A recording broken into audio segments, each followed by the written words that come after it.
l'islam n'a pas totalement aboli l'esclavage, il y a largement contribué en incitant aux émancipations. En attendant, il l'a considérablement humanisé en exigeant des maîtres un traitement généreux.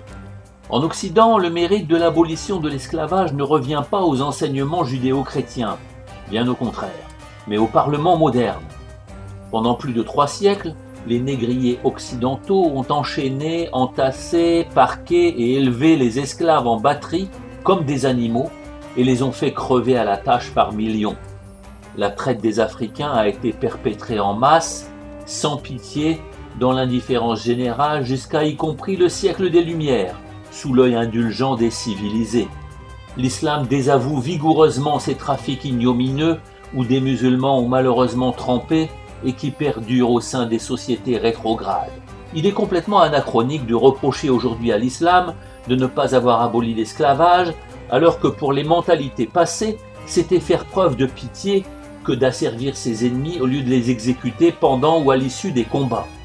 À l'époque, pour rééduquer les prisonniers de guerre, les mercenaires et autres petits malfaiteurs, et leur éviter le cachot, ainsi que la proximité avec les criminels, les placements familiaux en esclavage constituaient un aménagement de peine appréciable.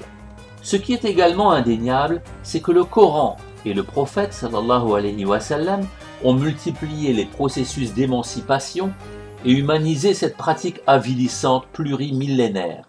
Obligation a été faite aux maîtres musulmans d'avoir des égards envers leurs serviteurs et même de les considérer quasiment comme des membres de leur famille.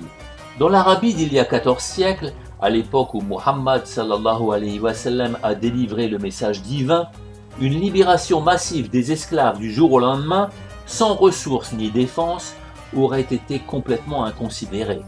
Inéluctablement, c'eût été livrer des personnes sans défense à la misère, à la délinquance, à la prostitution et aux aigres fins sans scrupules qui les auraient à nouveau asservis. Pour éviter des conséquences aussi regrettables, le prophète sallallahu alayhi wa sallam a préféré faire évoluer graduellement les mentalités et encourager les affranchissements par divers moyens pédagogiques, comme le rachat de leur liberté par les intéressés, les expiations de fautes, la charité personnelle et étatique, le mariage, etc. Entre deux mots, la sagesse recommande de toujours choisir le moindre,